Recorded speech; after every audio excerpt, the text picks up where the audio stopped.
Welcome, today in front of me Nokia G11 and I'll show you how to check battery health with Ampere app on this device.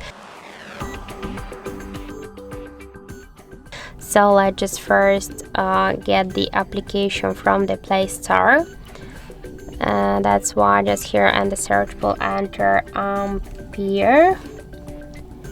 And now we should get this application, so tap to install and wait a couple of seconds while this application downloading and then installing on your device. After that, just tap here to open the app and click yes, I agree, pick close. On the left down corner, tap to OK. And now we can see here the information with our device battery temperature, health.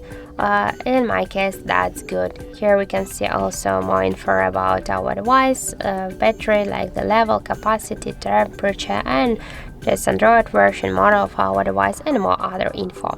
So that's it. Thank you for watching, and if you find this video helpful, don't forget to leave a like, comment, and to subscribe our channel.